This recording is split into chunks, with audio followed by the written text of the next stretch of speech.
what you're seeing or what I'm going to introduce, which is the Joint Anti-Gang Task Force. Another MyView TV exclusive. Please remember to hit the notification bell, like, share, and subscribe.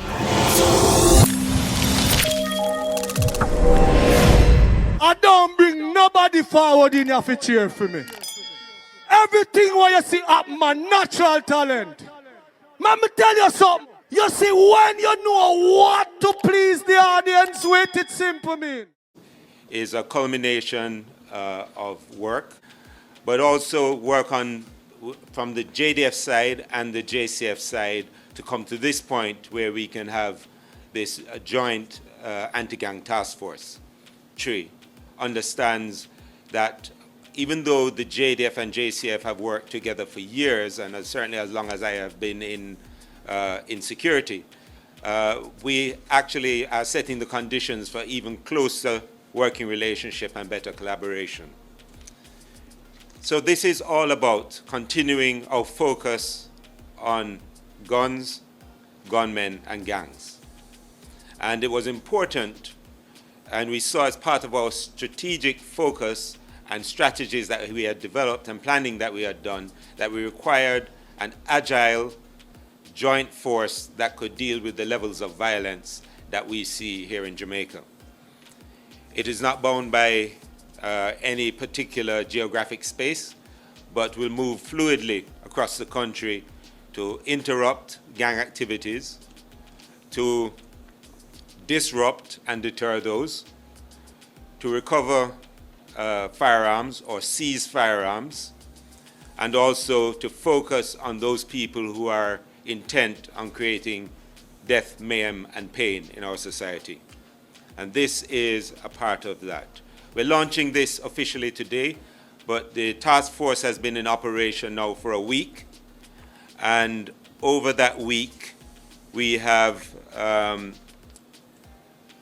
seized 7 illegal firearms, 1,200 pounds of compressed ganja.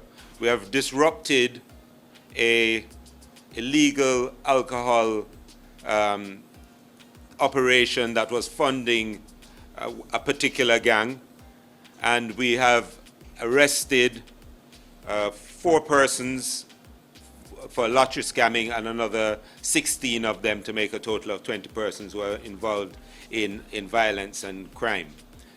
Now, the way the Joint Task Force works, none of these were achieved only by themselves. We work with the Lotto Scam Task Force, we work with CTOC, we work with territorial police, i.e. the police in the various divisions and areas. And it gives them, each one of these, far more capacity when they need it to deal with situations that can become or are highly violent. Now, to get to this point required a fair amount of planning and work. And the planning started with creating at specialized operations enough officers who are trained to the level where they can, one, work seamlessly with the Jamaica Defense Force, but also work in a high violence environment and do it well, because they have that skill and that training. As part of that, we have recruited some 70 plus persons, young Jamaicans, who had gone through the Jamaica National Service Corps program. They trained for a year or so as soldiers, and then we recruited them and ran them through the entire police training program. So these are qualified soldiers, qualified police officers, and they make up part of the task force and are familiar and comfortable in both the military environment and the policing environment. And that's part of creating the synergies to work more effectively as a joint group. On top of that, I attended a graduation and actually spoke at it in December. They graduated, I think it was December the 23rd or something like that, of 2021. A cadre of sub-officers of the JCF who can lead this group. They were tested physically, mentally, and also taught a number of skill sets that would enable them to lead these youngsters who had been trained to that level.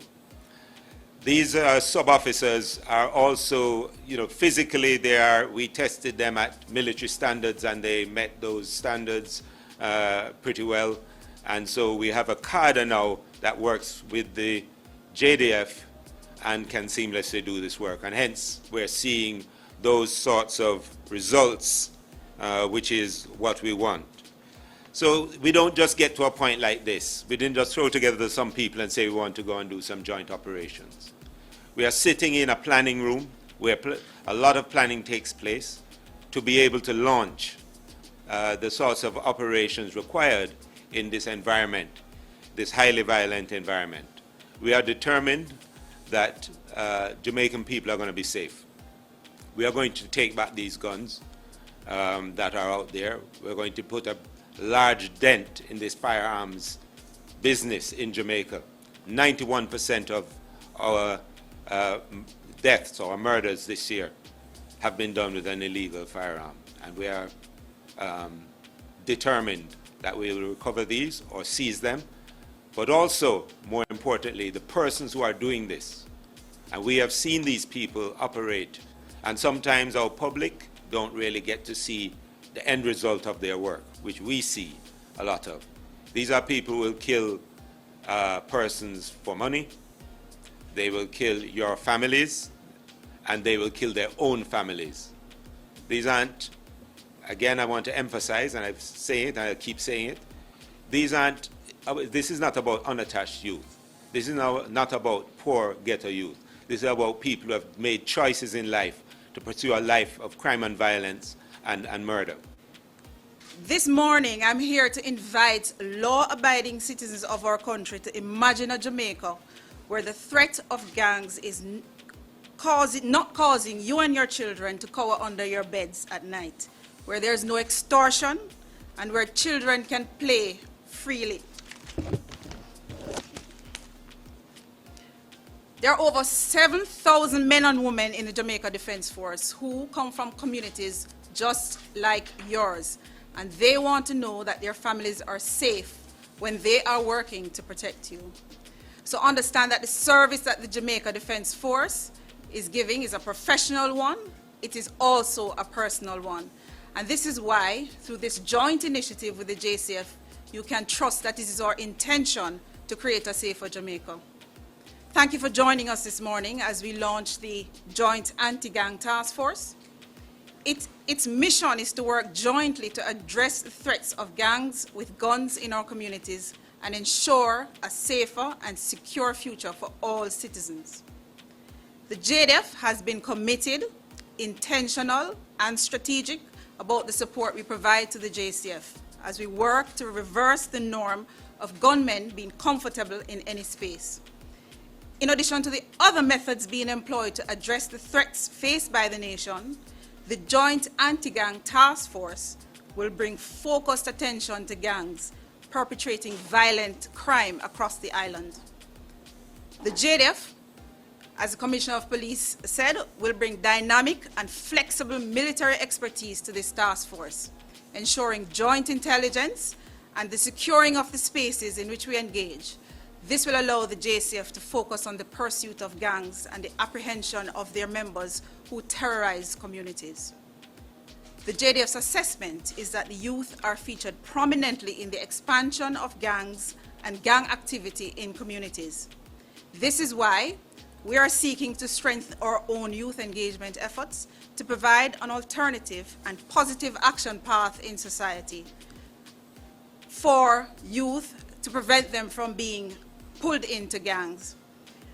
The military personnel in this task force has been specifically selected to work with the JCF team.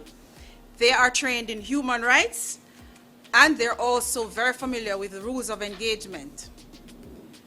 So we will ensure that the rights of each citizen is respected whilst these operations are being conducted. However, if faced with a threat, the appropriate actions will be taken to defend themselves. I want Jamaica to focus on collaboration that is required to reap tangible results. Please work with this anti-gang task force. We want to protect you. We want to protect Jamaica for a safer and secure future.